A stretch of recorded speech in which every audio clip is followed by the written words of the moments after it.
And it's connected to the idea of saying Pirkei Avos every Shabbos. Pirkei Avos is connected with getting rid of our character flaws.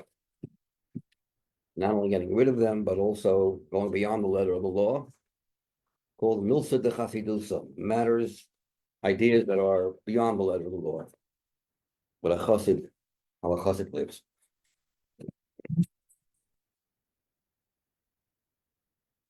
Month of Iyar is famous for two things. People can help me. What is it famous for? I can't hear you. Health. Health. Oh, yes. Aleph, you probably heard in previous classes. Aleph Yud Yud Resh stands for Aleph is Ani.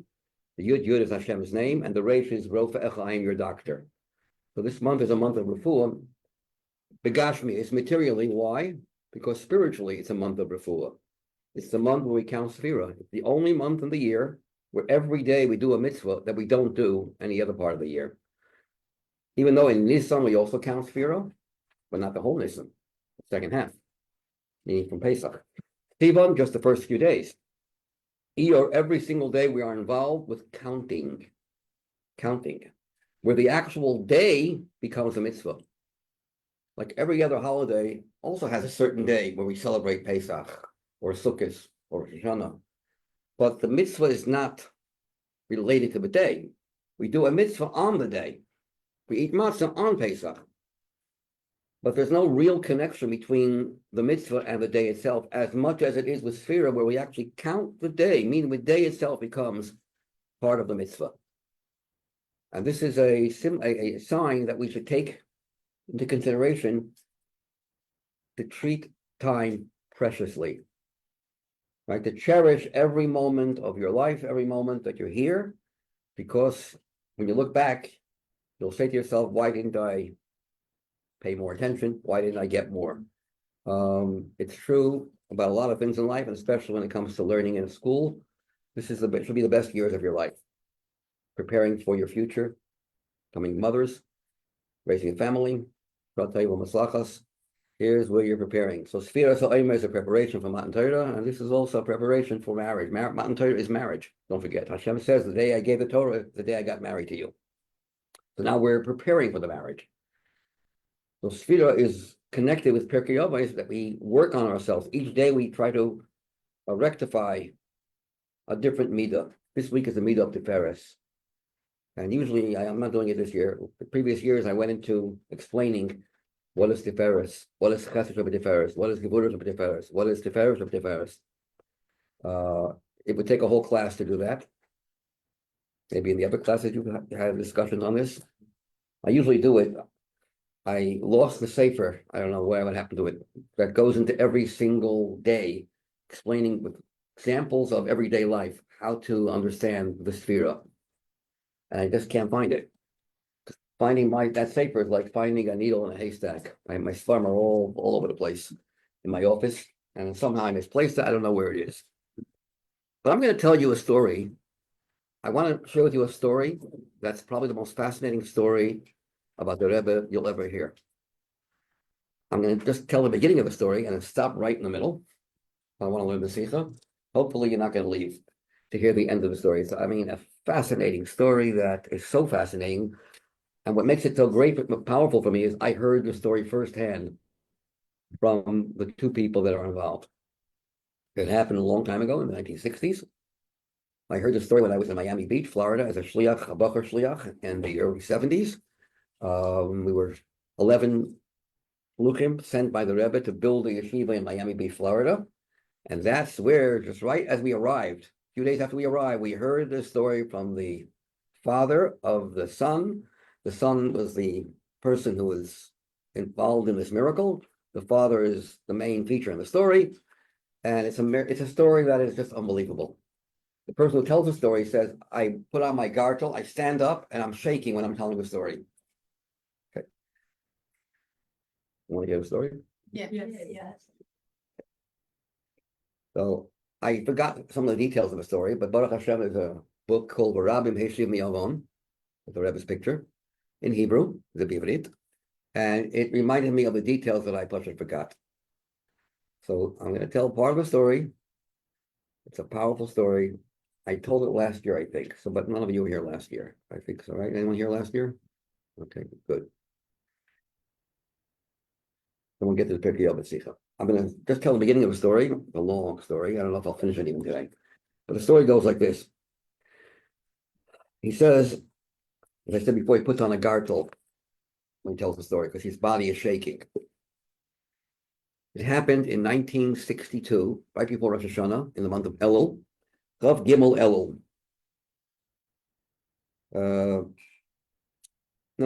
I'm sorry, Chav Ches Elul, right before Rosh Hashanah, a couple days before Rosh Hashanah, Tavshin Chav Gimel, which is 1962. The name of the person is Gimpel Armland. That's his name. Last name Armland, first name Gimpel. Gimpel Armland. He's no longer here with us, but here's the story. When I was in Miami in 1973, 10 years after the story happened, he and his son tell us the whole story. And it was like, we were like, okay.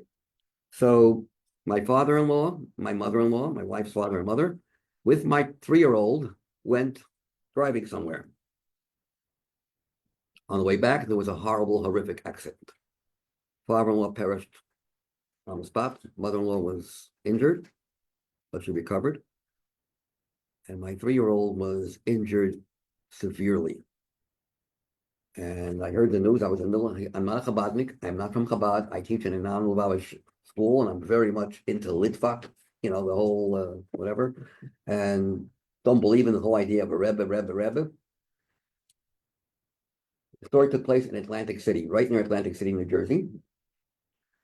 I ran out of my class hearing the news that my kid was involved in a horrible accident. I just lost my father-in-law. My mother-in-law is injured, and my baby, his momish 3-year-old, is endangered. I went to the hospital. Even says the exact room, the room 202. When I came in, I couldn't recognize my child. He looked like, couldn't recognize him. He went blind. That's the first thing. He was unconscious, of course. He looked bloated, and he had pipes all the way, all over his body. And they told him he had a major, major brain damage. And he's now a vegetable. He's not going to ever recover. He's a vegetable. I mean, his days are numbered.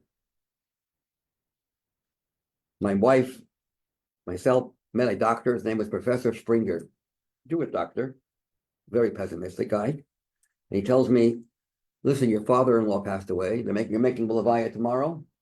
Make 2 levayas. Wait a few hours, because your son might as well have a second funeral. It's over. There's no chance whatsoever for him to survive. Listen, I'm a doctor. I know. This is a case. It's a lost case.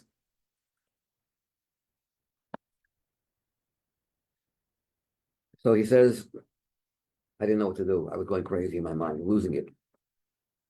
3:30 in the morning, I'm in my son's room there, I'm crying my eyes out. And suddenly, one of the president of the shul, which I daven in, says to me, I know you're not a Lubavitcher. I'm not either. But what do you got to lose? Call the Rebbe's office. Call the Maskires. Call the Rebbe's secretary's office. Get the Rebbe involved in this. Rebbe, I don't. What do you got to lose? Finally, he agreed. He acquiesced. He makes a call. Rabbi Chadakov gets on the line. Rabbi Chadakov is the Rebbe's head secretary, over Rabbi Groner. Tells the whole story. The doctors give him minutes to live. Mamish, he's like on the last few breaths. He's brain dead. Wait a second. I'm going into the Rebbe right now. 3:30 in the morning. The Rebbe is still in his room. And he's waiting. He said, those moments were like eternity. Moments. What am I waiting for? Every minute counts. The Rebbe says to call back in an hour. I can't go back in an hour. My son has minutes to live. What? Rabbi Chaligo answered, are you telling me? You're calling the Rebbe, right? You believe in him? If the Rebbe says to call back in an hour, you call back in an hour. You understand? You're not an easy guy to talk to. You try to, I don't know, call back in an hour. 4:30, I hear the worst news. It's over. My son, who was in the ICU, now is taken to the morgue. He's in a waiting room, waiting to be taken to the morgue. In other words, Molokai. Nigmar. What am I calling for? It's over. Half an hour when I'll call, I guess. Half an hour later, he calls. And this is what one of the first things that are so unusual. Rabbi Chanukah gets on the phone and he says, the Rebbe wants to speak to you. The Rebbe himself, the Rebbe never goes on the phone to anyone. Very, very, except for the Rebbe doesn't talk to anyone over the phone directly. Don't ask me why. That's how it is. And the Rebbe says, the gzeira is over. It's over in English. The gzeira against your child's life is over. He will live. Not living anymore. But 3 things you must do. You must add a name, Ben Sion. What was his name? His name was Shmuel Yaakov. His name was Shmuel Yaakov, or Yaakov Shmuel, one of the two. I'm sure Yaakov Shmuel, Yaakov. Add a name, Ben Sion. You must add this name. Number 2, donate $1,800. This is in 1963. $1,800, like $18,000 today. Donate $1,800 to any Mossad, but not Chabad. I don't want it to be Chabad. It can't be Chabad. Thirdly, I cannot tell you what it is. It's a secret. Only my son will know before I pass away. I have not found out. We don't know what it is. A secret I cannot divulge, but I will before I'm, at my end of my life, I will tell my son what the Rebbe told me, the third thing. Then the Rebbe says, I want to speak to that Professor Springer who gave you the very terrible news. I want to talk with him. Then I said to the Rebbe, I daven Rosh Hashanah right now. I daven, where should I be? Should I be davening and blowing shofar and, so that's my job, or should I be in the hospital, my child? You daven for your child. Let your wife be there. Make sure that she hears shofar and she gets all the other women there to hear shofar as well. Okay. Immediately, we follow the Rebbe's, and we added the name Ben Sion. So his name was now Yaakov Shmuel Ben Sion. Why Ben Sion? What did the Rebbe want? Not Refoel, not Chaim. Usually when you add a name, it's Chaim, life, Refoel, cure. Ben Sion. Why Ben Sion? Who knows? But listen to this eerie possibility. The Rebbe said to wait an hour. What was he doing in that hour? Why wait an hour? But the Rebbe can't get brachas right away. What was he waiting for? What was he waiting for? You hear? What was the Rebbe waiting for an hour? Something's going on over here. Listen to this part. This is only 1/8 of the story. But this is quite fascinating. So I want to share with you this part of the story. This is like, whoa. He says, I told the Rebbe how many I get $1,800. It's like $20,000 today. I managed to do that also. Somehow I managed. I borrowed here, borrowed there, gemach here, gemach there. I got my $1,800. We'll soon see about the Dr. Springer, what happened over there. That was the hardest thing, to convince the doctor to call the Rebbe and speak with the Rebbe. But before we get to that part, this part of the story is, it's like, bring the spinal to you.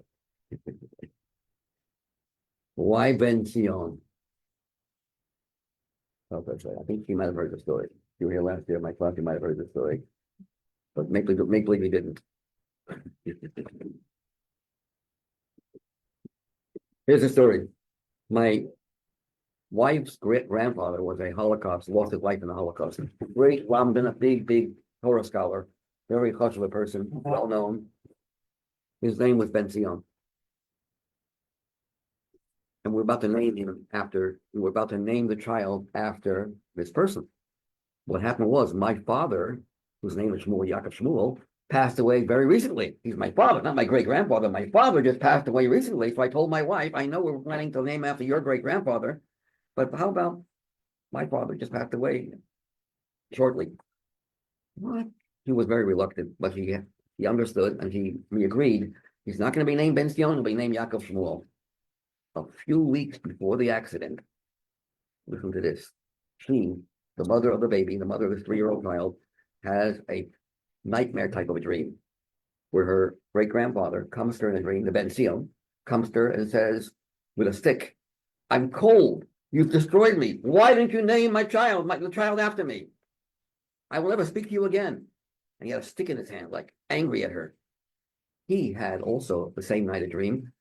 His father comes to him, thank you very much for naming My child after me. What was the Rebbe doing during that hour? Referee in Shemayim. The Rebbe was saying, I need an hour to make peace between two souls over there. One soul, one's Yaakov Shmuel, one soul, one's Ben Zion. It's quite obvious. How would the Rebbe know that Ben Zion is the name of it? No one told the Rebbe about this. During that hour, the Rebbe was going up in Shemayim, talking to these souls and trying to get them to agree. If we add the name Ben Zion, I know it's not the only name, but if we add the name Ben Zion, would that be okay? And probably with other conditions, the 1800 hours, not to the Moshe of Chabad.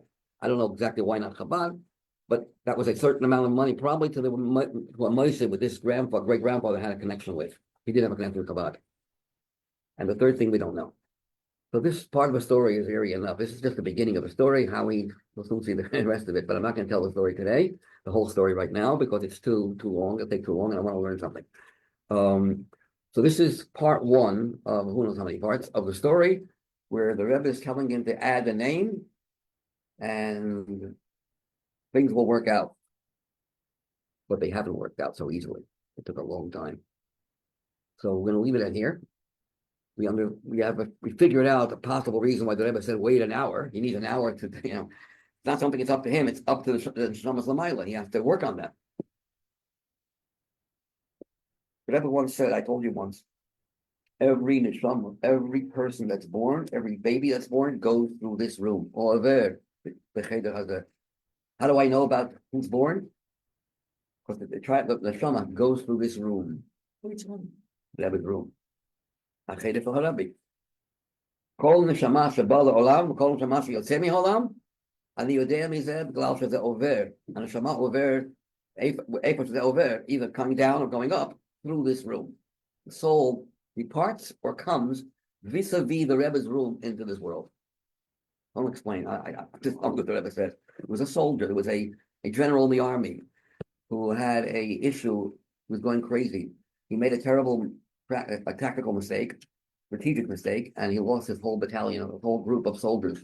32 soldiers lost their lives. He can't live with himself. He's responsible. He was told, go to the Rebbe for consolation. The Rebbe gave him consolation. The Rebbe told him, I think the Rebbe told him that they would have passed away anyways, and it's not your fault. Wow. It had to happen, but they would have passed away, who knows how. Now they passed away with the Siras Nefesh. So this chus for the Neshama. Another Rebbe said it's not 32, by the way, it's 34 people that died. No, Rebbe, it's 32. I know. 34. He finds out later on in chapter 34. He asked the Rebbe, how did you know? Because every soul that leaves this world passes through this room, and there were 34 souls that came through this room that left. That's how I know. So we're talking about a Rebbe, a neshama soul, that's an all-inclusive soul that can not only take care of someone in this world, but can go and be a referee in Shemayim and decide how to pacify the shamas Lamaila for not having a child named after them. There's no question that the Rebbe didn't wait for an hour to keep his guy in suspense. I mean, the Rebbe knows how much he's suffering, waiting every minute. The Rebbe knew the only way to end, the only way to give a bracha, the only way he can help the situation is by waiting an hour. So that's part one of the story. If we get a chance, we'll continue the story either today or maybe next week. Let's see the Sicha. The Sicha that, you remember the story? Oh, you don't? Well, look, I'll show you. But I think the Sicha you'll remember. I think the Sicha you'll remember because we did it last year. You have a good memory. You write things down. Where's Bailey, by the way? Know anyone else? She was here yesterday. Who was here yesterday? Who was here in different classes? Who was in class? No one knows. You don't care? No, she's not the same story. Okay. We have a full flame. Complete. I also wanted to mention one more thing about Chodesh Iyar, that it's a interesting. The halacha is if you count Sphira, if you're not counting, but if you should be counting Sphira, and you leave and you go through the international date line to Australia, and you don't come back, your Shavuos is a different Shavuos than the Australians. You have to keep a different day because Shavuos is not set by date. It's set by when your Sphira is over. If you're one day behind the Australians in your Sphira, then your Shavuos is one day behind. You're going to have to keep their Shavuos because you can't do it. You can't disregard the fact that they're keeping Shavuos. But in addition, you have to keep an extra day. So you have to have 3 days Shavuos. Vav, Zayin, and Ches. In other words, their second day is your first day, and the day after Shavuos by them is your second day. So here we see how Sfiras HaOmer is so individualized. It doesn't go by where you are, it goes by where you're up to individually. And it's true about Matan Torah also, as we mentioned once before, Matan Torah is also for the individual. When Hashem spoke, he spoke to us as if he were speaking only to us, only to me, not to you. It was like private audience with the creator of the world. Everyone said, He's speaking to me, not to you. I saw it. It was a one-on-one. Anochi Hashem Elokecha, Lashon Yachid, lo Lashon Rabim. It doesn't say Anochi Hashem Elokechem, Lashon Yachid. We mentioned one before. The irony of this is that the greatest crowd in the history of Klal Yisrael was Matan Torah. Millions of Jews were there in body, and who knows how many Jews were there in soul. The greatest collection of Jews in the world. When you have a lot of Jews together, your individuality gets lost, no? You're one out of a billion people. Who am I? I'm just one. But yet, by Matan Torah, every single Jew felt like he's the only Jew in the world. That's the power of Matan Torah. And we prepare for that by Sphira. Everyone has to count their own Sphira. You can't ask someone else to count for you. A person can make a bracha for you, but that person cannot count for you. Unlike Kiddush and Havdalah, you have to count yourself. It's up to you as an individual, your preparation, how you prepare, not how the Jewish people at large prepare. Okay, wanted to just mention that. Okay. Sure. So how if all the neshamas of Israel was there? How is there afterwards? What does Nun Neshama mean? Okay, Nun Neshama does not mean what you think it means, that it was never here before. Well, first of all, it does mean that it was never came down in the body before. So even if that Neshama were there, they weren't in the body. Right? The Neshamas of the people that were not alive didn't enter into a body. They were there just in soul. So it gets still called new because they were never in a body before. But in addition to the fact that these souls were never in a body, they're not only new because of that, they're new even up there. These are souls that belong in a separate compartment. They don't belong to all the souls that were included in Adam Rishon. It says all the souls, the Jewish people, until the end of time, were all included in Adam. The exceptions, the new souls, they have a special department. They're not on the same level. The Alter Rebbe was one of them. I think the Rebbe once said all the Chabad Rebbeim were like that. I think the Rebbe once said that. But the Alter Rebbe was known to have an neshama that belongs in a new category, not just new relative to us down here. It's new even relative to the souls up there. Understand? Higher. Not only higher, but in a different realm, completely different, with different energy, different power than any other soul. I mean, Alter Rebbe is not the only one, but there's several special souls, the elite neshamot that are not included in the neshama of Adam Rishon. They have a special compartment. I don't know too much about them. These are souls, but the Alter Rebbe himself says in the Kutei Torah, Shir HaShirim, page 50, he says, new souls are new even up there. Talking about himself. Okay, so let's learn Pirkei Avot. And this is a Mishnah in Perek Aleph, Mishnah Zayin.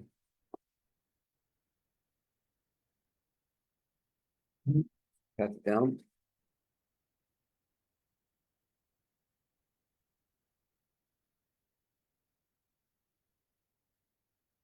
There's two more. There's three more. If you need any more, there's more here.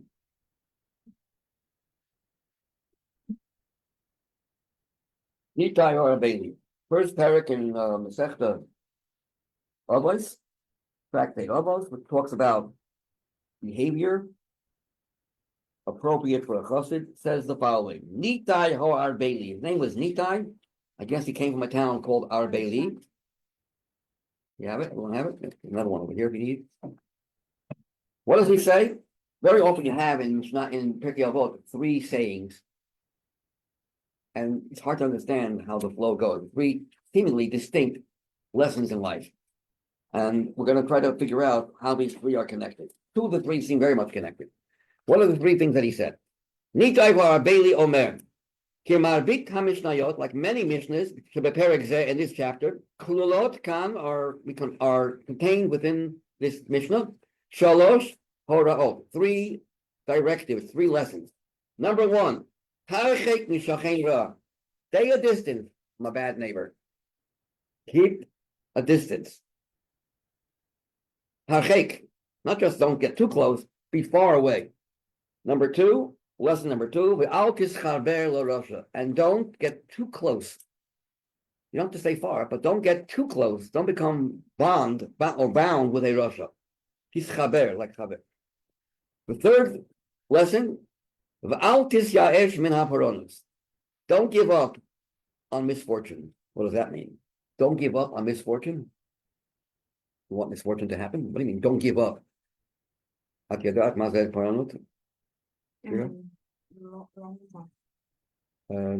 alot tovim onesh Peronius is something very, very, divine retribution when Hashem punishes people for their wrongdoing.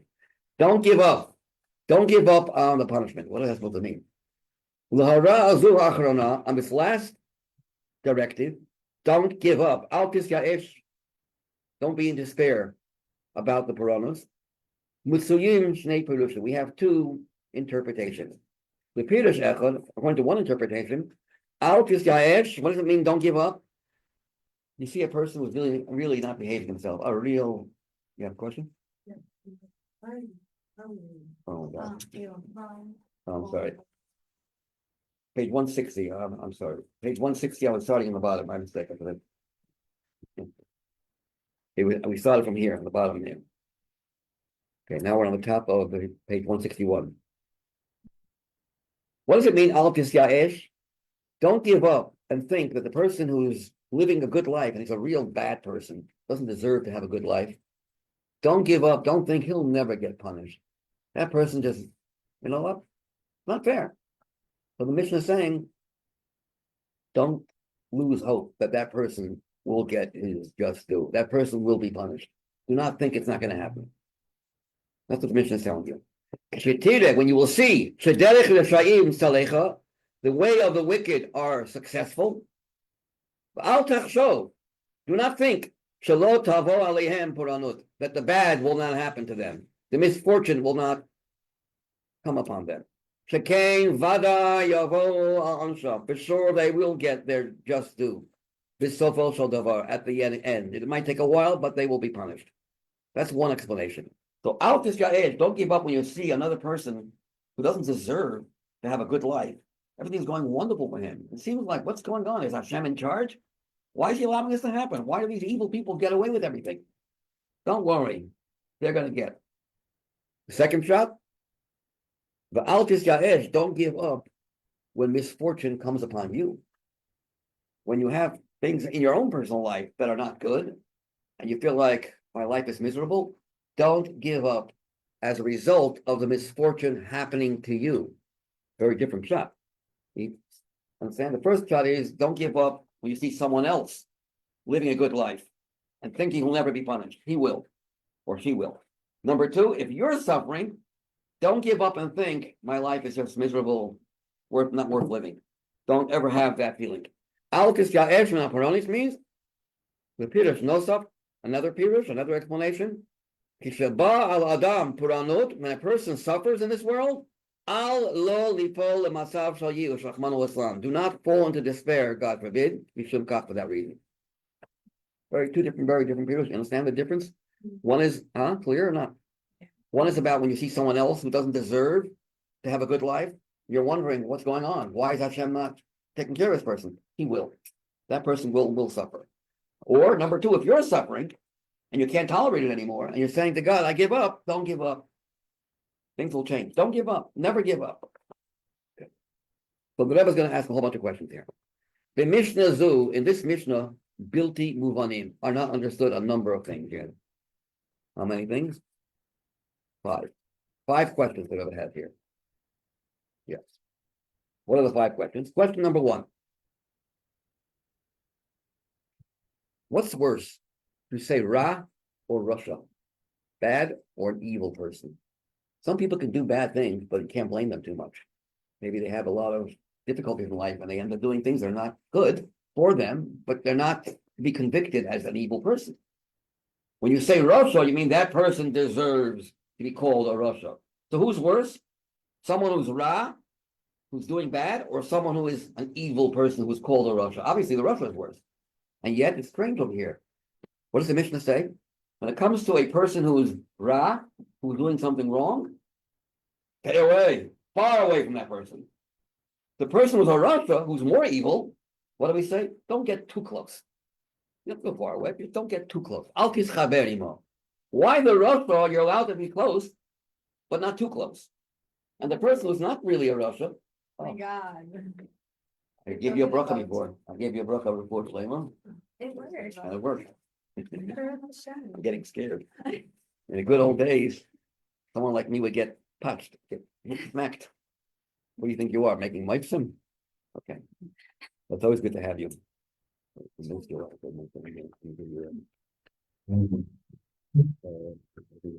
thanks. Huh? The what, how old? Yeah. It's Evening's class. No problem. Oh. The last one. Okay. So the two, okay, so we have two explanations, but now we have a problem. The problem we have over here is the problem we have over here is strange. Comes to a Rasha who's a person who's been convicted by a court as an evil person, deserves to be punished. Don't get too close. You don't have to stay far away from him. Just don't get too close. A person who's not a Rasha, just doing something wrong, stay far away from that person. Doesn't make any sense. I have though the distinction. Shebain, between, habitui, the expression, harchek, stay away far, stay a distance. Bo mishtamesh hatana legabe shachin rav, which is what how the Tana of the Mishnah expresses himself when it comes to a neighbor who's doing bad.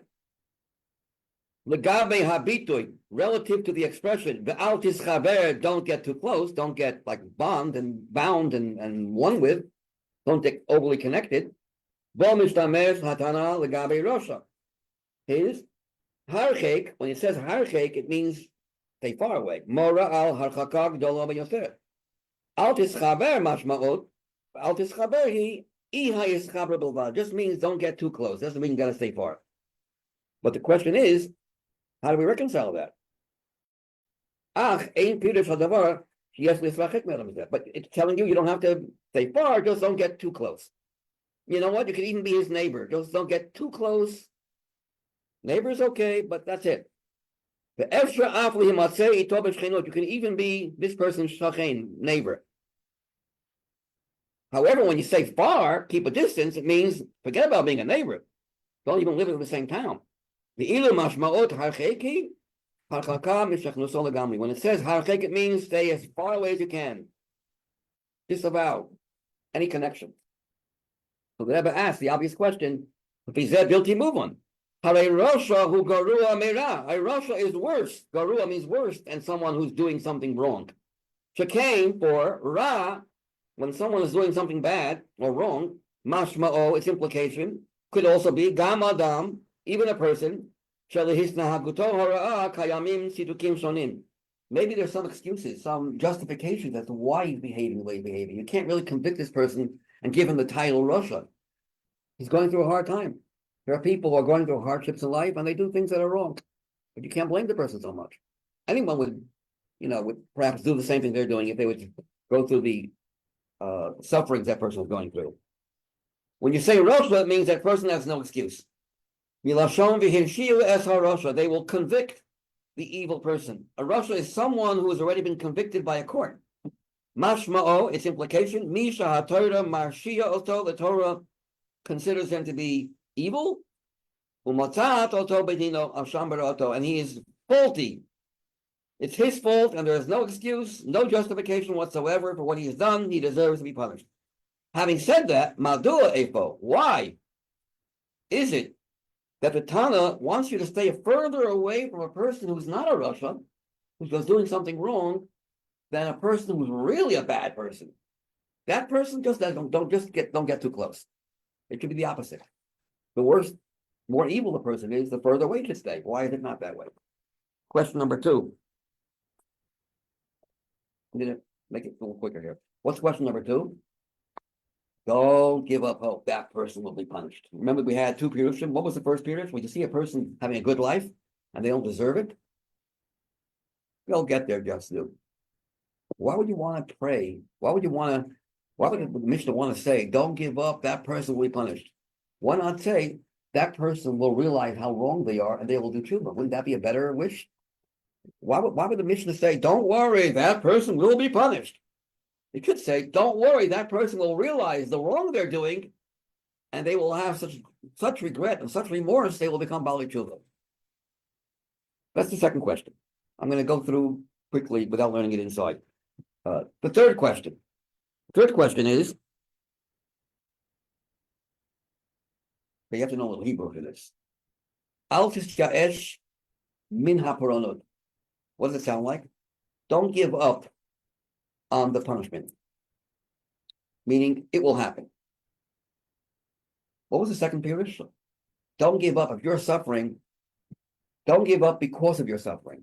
What would be the proper Hebrew translation for because of your suffering? Al tishta'esh min pnei haparonot. Not min haparonot. Min haparonot sounds like you want the paranos to happen. Don't give up. It will happen. But according to the second period, you don't want it to happen. You're suffering right now and you want to have it stopped. So it should say, you're suffering and you're worried and you're in despair because you can't tolerate the suffering.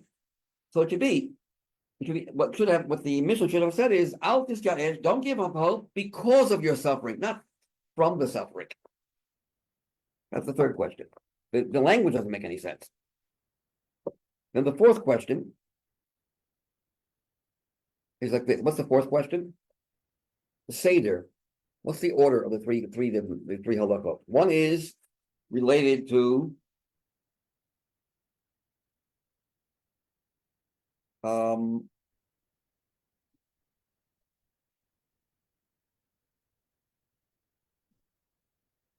going to skip the fourth one because it's a little complicated, what the question is, but we'll get there. And the answer, we'll see how that question that was asked is also answered. Let's get to the fifth question. Fifth question is, how do we connect the 3 lessons? What are the 3 lessons? Number 1, stay far away from an evil person. Don't get too close. I'm sorry, stay far away from a neighbor who's a bad neighbor. Number 2, don't become friends with a Rasha. And number 3, don't give up your hopes on the punishment to happen to that person. So the Rebbe says, I can understand the connection between the first 2. How does the third one fit in? The first 2 seem to fit in very well. Let's go to the bottom of the page, 161. Ken yesh lahavin, where it says, hey. Ken yesh lahavin as hakesher hahadadi. The connection between all the 3 lessons. Shebein shalosh haraot. Hakesher, the connection. Shebein shtei haraot. The first 2, which is stay far away from a person who's a bad neighbor, and don't get too close to an evil person, are connected, obviously. The Altus Chabal Rosh move on. They're obviously talking about your relationship with people that are not doing what's right. How do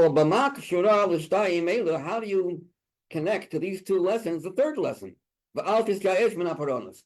So according to the first explanation of don't give up on Paranos, we can understand it. What was the first explanation? Don't give up and think that this evil person is not going to be punished. Oh, you might want to decide, I'd like to live with him. I'd like to be together with a Rasha. Maybe by living his lifestyle, I'll also get good life.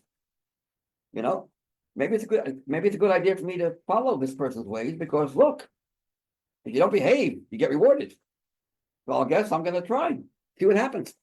They say good people are too good, and Hashem likes them, takes them away from this world. Some people say that. Mm-hmm. You know, I want to live longer, so I won't be so good. Yeah, I saw them all. Yeah, people think this person's having a wonderful life. You know. Gan Eden is not it's not my cup of tea. I'm not worried about the future. Right now, I want to have a good life right now. So you might want to say, you know what? You told me not to be together with a Russia. Yeah, but look what a life we're living. Don't forget, their just due is coming. You're going to regret it. They're going to suffer, and you will also suffer. So don't learn from them. Then we understand the connection. And in a way, it answered the first question. We asked the first question was, why would you want the Russia to be punished and not do tshuva? The answer is, of course, I want him to do tshuva. But if he doesn't do tshuva, if a person will not do tshuva, don't think he'll get away with it. Okay. But what about the second period? What was the second period? The second period was, if you're suffering and life is getting very difficult for you, don't give up. Things will change. How does that fit with the first two? Don't get too close to a Russia. What's the connection? Don't get too close to a Russia. Don't stay far away from a bad neighbor. And if you're suffering, don't give up on life. There's no flow. So every interpretation has to have a flow, has to make sense. According to a second interpretation, how would that second interpretation make sense of the flow of the Mishnah? Okay.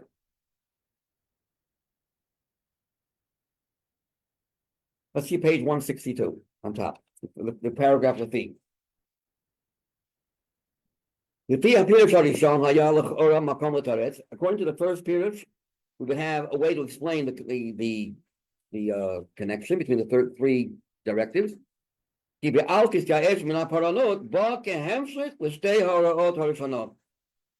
directive, don't give up on the other person's future, who's not behaving, it comes as a continuation to the first two. Hatana mitzkaven, the Tana is intending, limnoa, to prevent a person from thinking and making this following calculation. So a person should not think to himself, what do I care if I'm going to be close to a bad person and I'll learn from him, and I'll be, learning from the evil people. Why not learn from them? On the contrary, I want to have a good life too. Therefore, the Mishnah says it's not going to be so good in a while later. Right now it looks good, but they're not going to have, their future is not very bright. Best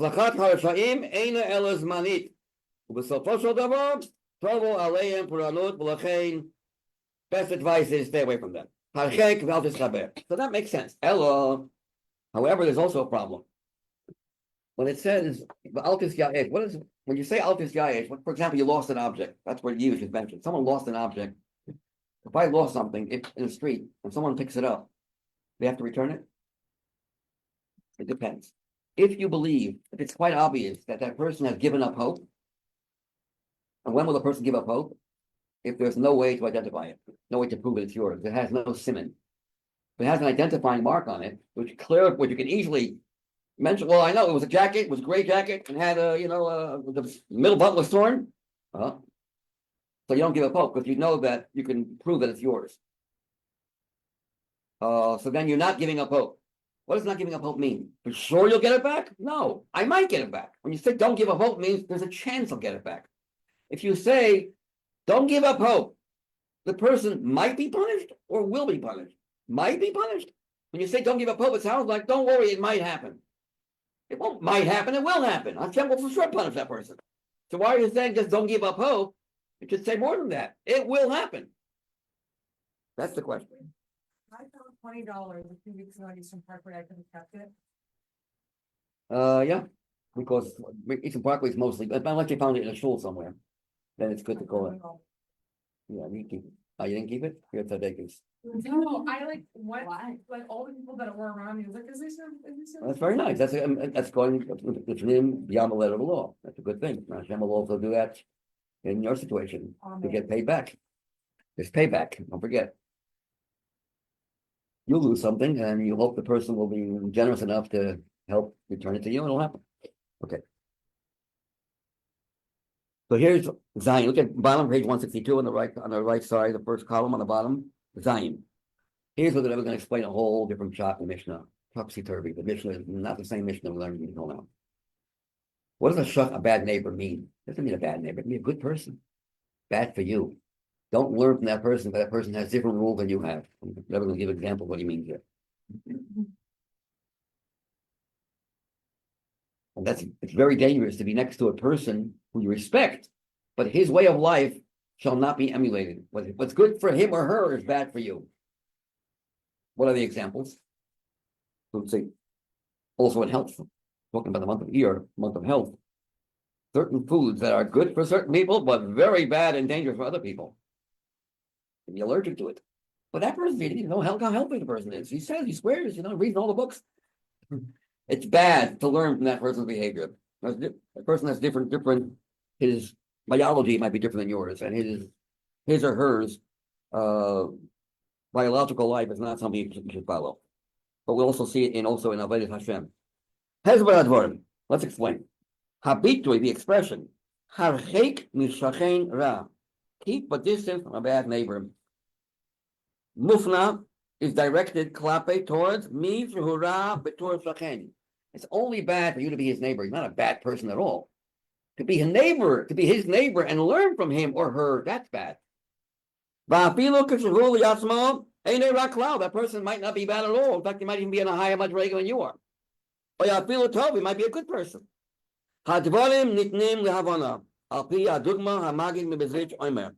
Interesting thing. What does the Magid from Mizrich, the Alter Rebbe's predecessor, say? He quotes a Maimon Chazal. It's based on a saying of our sages. In the Medrash on Parshas Kedoshim, says like this: a person should not say, "Chazer." I couldn't even hold my nose. I go by it. Ugh. Don't say that. Say, "Sure, I would love to eat it, but I won't because God said so." That's what the Medrash says. Does that apply to all people? How about a person who grew up eating all that stuff? Should that person also say, "I love it, cheeseburger, I love it, but I won't do it"? No. If you start saying you love it, you end up falling. So it's only for a tzaddik. It's not for people that have already experienced failure in that area.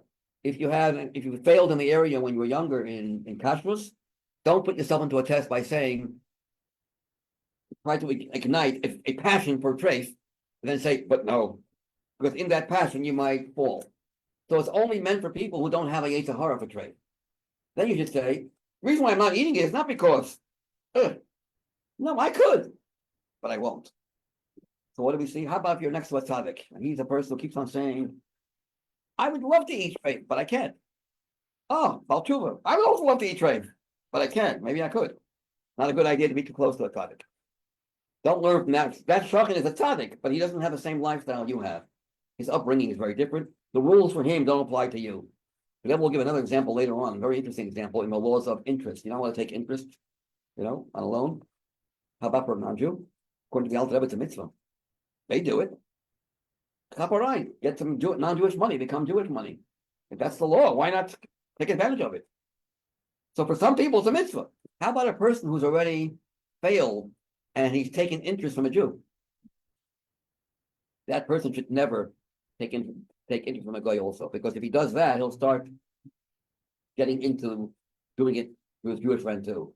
So for some people, taking interest from a guy is not proper. If you've already failed in the area of taking interest from a Jewish person, then don't take any interest from anybody. But he did. I saw that guy, mamish, with my friend, my neighbor. I remember he borrowed from he lent a non-Jew money, and boy, did he ask for interest. And he was doing the mitzvah. He was so happy to be able to bring non-Jewish money into his account. Why not do the same thing? That person's a very big tzaddik. That's why you're not a tzaddik, and you've already suffered. You've already fallen. You should learn from that person. So that's called a bad neighbor. Not bad. He's a good person, but he's bad for you. Wrong for you to learn from. Al yomar adam efshi bebasar. I can't eat basar chazer. I can't eat treif. Don't say that. Ele efshi. I could, but what can I do? God doesn't let me. Uma eser avisha b'shamayim gazer alai. Tekach tzarich leimar rak tzaddik shlochatam me'olam. This is only for a tzaddik. Avo bal tshuva. When he says tzaddik, doesn't mean a tzaddik, by the way, a tzaddik in Tanya. He means anyone who does not have a yetzer hara for treif. He might not be a tzaddik in other areas, but treif food has no yetzer hara whatsoever for that. Most from Jews, don't have that yetzer hara. People that were born, the FFBs, who were born from, don't usually have a yetzer hara for treif, which is something they can't even imagine eating, even though they're far from being a tzaddik. Okay, we FFBs, we rabbis are not small. Talking to myself, we're not tzaddikim. Some about Tshuva boys thought that the rabbis are all Bainani for sure, probably a tzaddik in a gomer, or maybe a tzaddik gomer. No, my friend, I can speak for myself. Give the other rabbi thought. We're not. We're just normal. And I mean normal, plain, average people that do some wrong also. We're not perfect. Okay. So that's that. Balchuva, Shesure Ra, who can easily turn back to his old ways, Va'alu, he is apt and tempted. Lavo Bamaga Imra, easily get in touch with the bad things in his life. Sarek Lomar, he should say, yes, I can't, I never will. And try to conjure up a feeling of, it's disgusting. That's about Chuba's way of lifestyle, for things that you have faltered in your youth. But not a person who has no Yetzirah. Okay. Then the Rebbe goes further. He says, the Rambam says, always pick the middle way. Don't deviate. Don't go to extremes. Like, huh? I'm sorry, the Rambam. I said the Rambam said this. That don't go to extremes. Don't be extremely humble, over humble, like putting yourself and making yourself like a fool and going around like with ragged clothing and sitting in the dust. No. Don't do that. It's not normal. Don't be arrogant, but don't be overly humble to a degree which looks ridiculous to people. In fact, the Ferris, know what the Ferris means? Whatever media have, make it look decent. Like a person, for example, can invite guests in his house, make a whole big deal. Like it's quite obvious he's bragging about what a good person he is. And even if he doesn't say it verbally, you can see how the person is so happy to show off how many guests he has every Shabbos. That's not the Ferris. He might be doing a lot of good, a lot of chesed, but it's not nice chesed. It's not people don't respect that kind of chesed. People like to see a person who's like, makes no big deal out of it. What? I'm big at chesed. No, I'm just a regular person. I invite whoever. When a person is humble about his chesed, that's the Ferris of the chesed.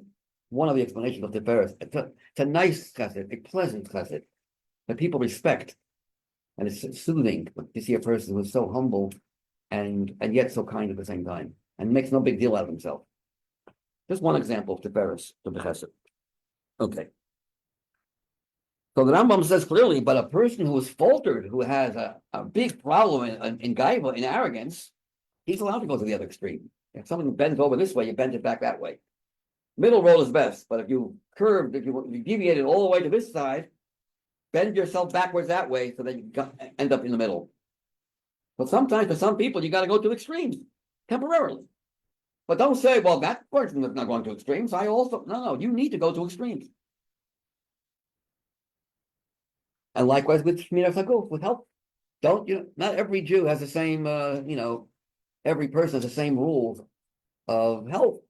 For one person, this food could be very dangerous. For another person, it can be very healthy. So, and it's a mitzvah to be healthy. You're supposed to guard your health. Don't learn from other people's, their lifestyle, what they keep. Rambam says a person who to keep all the rules of what I'm giving out, follow all the rules of health, will never get sick.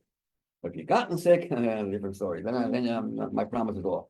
So a person who's already messed up his life by eating the wrong foods, wrong habits, shouldn't learn from a person who's never gotten into trouble. Look, you eat all those good food and you're so healthy. You need a refuah. You can't eat that food. You can't eat certain foods. For you, it's bad. These are all the examples of where a shachin could be a good shachin, a good neighbor, but he's a bad neighbor for you. Okay. We'll continue the story right now. No.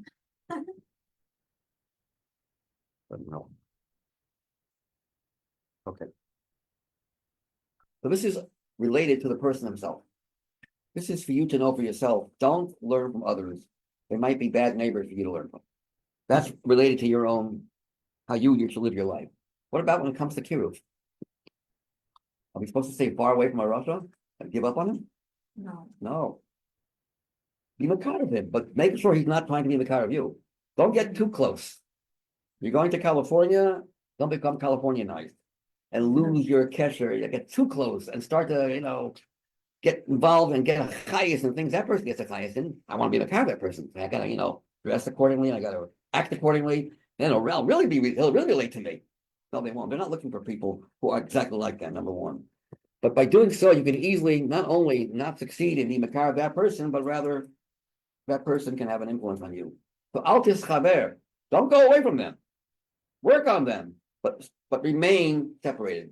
Remain disconnected to a certain degree. Don't ever feel that you could also be influenced by them. It could be dangerous. So keep control over not falling. It happens very often. I've seen this. What? People that are trying to carve others, and they get too close, and they start learning from their ways. You know, I'll tell you this. I'll tell you, I myself, I know baseball very well. I'm a big rookie in all the sports, all the which team has won. I can go from 19. I shouldn't say this, but I go back to the 1930s. I can tell you which year, every year, which two teams in baseball won the pennant and won the World Series, and how many games it was. I don't know how I probably only remember what my learning like that. I would be a genius. But I had a real chayes in sports when I was young. Not terrible. Not the worst case of her. I love baseball. Even after Yamazah, I can listen to it. So one of my students' father was a very big baseball fan, and he believed that probably didn't know anything. They don't never play. They're so out of touch with what's going on in the world sports. So this guy's son was a Talmud of mine. Rabbi Greenberg, can you come? I need you. Speak to my father. Okay. So he started asking me questions. He started for her giving me a test. I gave, that. So that's a surprise. And I tested him. Who won the pennant in 1942? How many games was it? And he put on film because of that. Wow. So, but you can be what could have happened, baseball's my Yetzer Hara. If I go ahead and I can start becoming so involved in it, get such a chayes in it, that I can, whatever wants us to be makar people, not through baseball, but through Torah. If this is the only way you can do it, just get them on board a little bit, okay. But sometimes when you start doing it with they get a chayes, then you can start getting, and especially if you have a chayes, these things already, you can certainly get carried away and mamish lose it completely, and it happens. When whenever my phone, trying to get up on something more important, and a baseball comes up, I'm stuck. I'm attached to it. I have a team I'm rooting for. And don't tell us about Rajeski. But we have our own, whoever wants us to be the kind of even through Yiddishkeit. Yeah, I know Tanya seems to be, come on, bring it down to earth. Make Tanya practical, down to earth. Don't have to use things that they have a highest in to be the car of them on a regular But basis. you need to be happy. Uh-huh. If something like make you happy, it's very important to do it because Yeah, if it's done for that reason, it gives you a little breath, make you feel give you highest. I took an hour off from learning, and it's like a vacation. That's fine, but sometimes it's more than that. And I know all the hours that I spend not learning because of that. I'm telling you secrets right now. I shouldn't be hearing. Played also. I never went to a game. Thank God that I never went to a game. But if you do, I don't want to be involved with sitting with guys together. I don't like it. but if That you do HR I didn't have, thank God. But I did have HR watching or hearing on the radio, and you have on the phone, everything's on the phone. So don't learn from me, please. but why that? I don't understand like what if it make someone happy. But Torah also can make you happy, real happy. Yeah, but we need both. I'm not saying, I'm talking about in Kiru, when you want to be the kind of somebody, if you have a real strong urge for something, for something that's not so holy, you can carry you away completely. I've had that experience, that when you try to talk to a person about things that are unrelated to Yiddishkeit, you start talking about it, and I did on my Shabbos table, I started talking about politics at the table for a whole hour instead of giving over to our Torah. My wife gave me mussar for that. How dare you? No, I've never heard one Dvar Torah today. What kind of teacher are you? You teach one Dvar Torah all about Trump and him and Trump and her and her. Is that what they would want? So I'm telling you from experience. Ksat, you take. Ksat, okay, but not ksat. You have to realize, put your brakes on and make sure that you stand, that you're here to be Makar someone, the Yiddishkeit, not to. Sometimes it works by showing that, my example, by showing that you know sport. Oh, now they want to listen to you. If that's what you need, okay, fine. But don't I start getting a chayas in it. Like, you know what I'm saying? Yeah, you understand what I'm saying? You can fall easily. Don't get too close to the Russia, although you have to be Makar of him. Not keep it distant. Don't get too close, where you feel like you start feeling, up to par with that person's feeling. You get totally invest your whole energy into that, and then you end up slowly but surely falling. And I'm not saying it's. I think you're misunderstanding, Shira. I'm not saying that this is it's just saying be careful. It's tachshov ksat before you do something.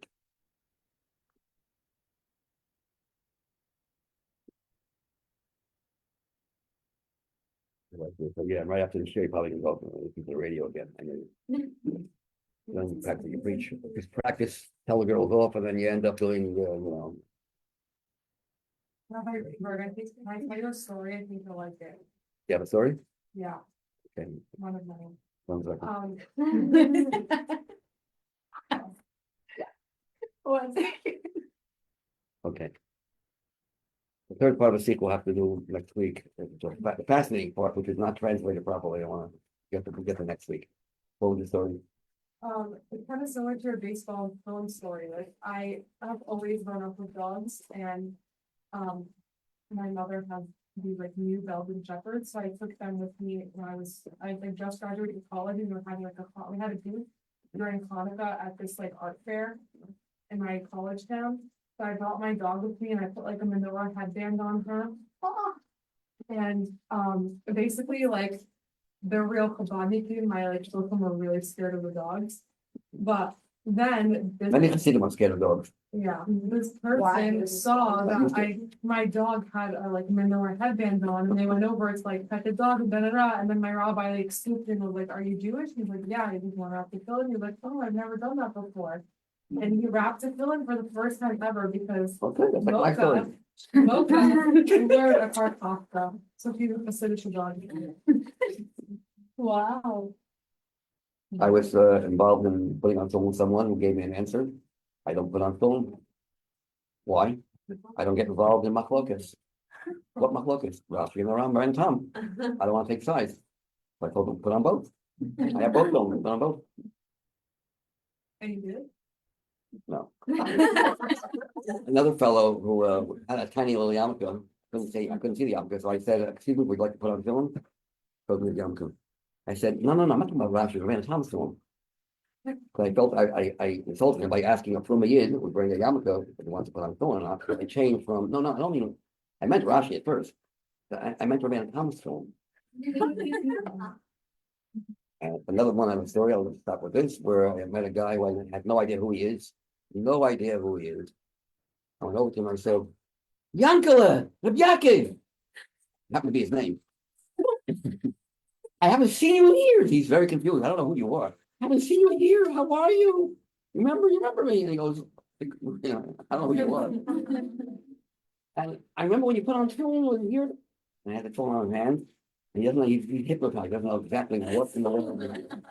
Like, where do I know you from? I said, Mamat and Terry, we were all standing together.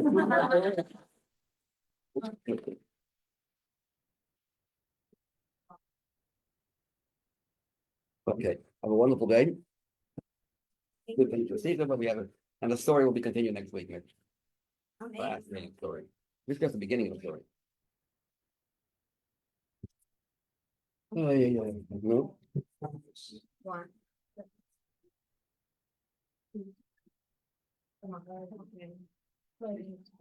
My younger sister, she's really sister, we're gonna say it, but Tanya, you need to let me talk about Tanya. What's your name back there? What's your name? Are you new here? Over the week. Where are you from? Where?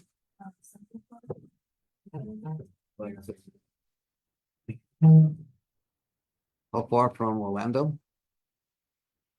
South or north? Closer to Miami? Oh. Oh, only a week? You're here only for a week? Why?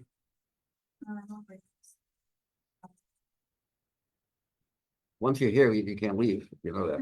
You're stuck. We're not gonna, we're tracking you down. Okay.